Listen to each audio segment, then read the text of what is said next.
है, चंचल है, तो वो चंचलता सदैव है या कभी है कभी नहीं है? हैं?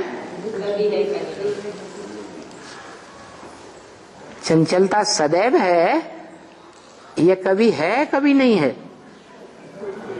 हैं? कभी कभी है। जहां है उसे कहते हैं द्वैतवादी द्वापर युग, कलह युग। क्या? दो पुर हो गए, दो राज्य हो गए, दो धर्म हो गए, दो भाषाएं हो गई, तो आपस में खटाखट लड़ाई होती है। द्वैतवादी दुनिया में वो चंचल है। तो ऐसी भी तो दुनिया होगी जो एक की स्मृति में रहने वाली हो, सदैव स्व की स्मृति में रहे, स्वधर्म में रहे। स्व माने आत्मा, आत्मा की स्मृति की धारणा में रहे, स्वधर्मे निधनम से। ऐसी भी तो दुनिया है। एक की याद, एक के नियंत्रण में रहे, वो है आत्मा। कैसी आत्मा? जिसमें मन है या नहीं है? हैं? है लेकिन चंचल नहीं। हाँ, मन एकाग्र है, मन एकाग्र है, एक के अग्र। एकाग्र माने एक के सामने है। वो एक कौन है?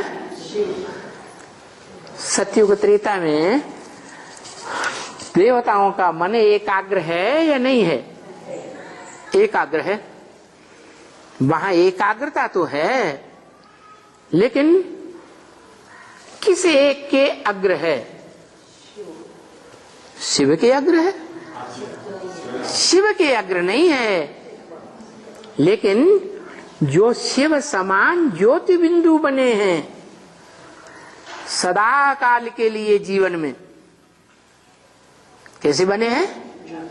जैसे शिव ज्योति बिंदु, कोई संकल्प नहीं, नो संकल्प एट ऑल। क्या?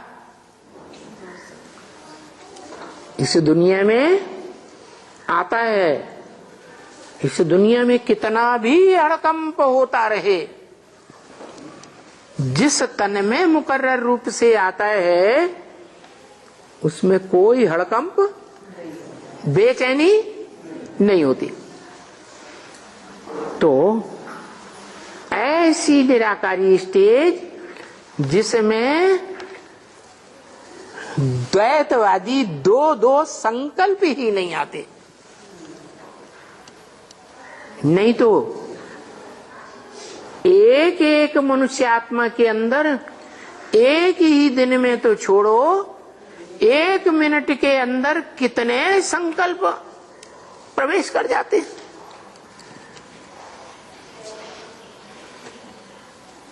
नहीं, इतनी चंचलता आती है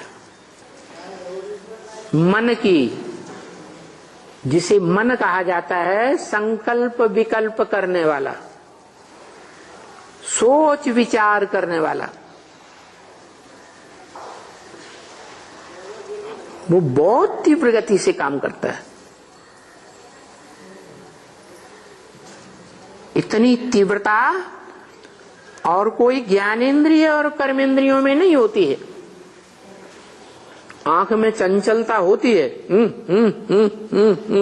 पता नहीं कहां की कहां चली जाती है, लेकिन मन तो बहुत ही चंचल। अभी अभी लंदन में, अभी अभी जापान में, कहां का कहां एक सेकंड नहीं लगता। अभी अभी स्वर्ग की अनुभूति करे, स्वर्ग का साक्षात्कार करे कराए, अभी अभी दुख की दुनिया में। तो इतना तीव्रता वाला मन, उस मन को जो मनुष्यों में होता है,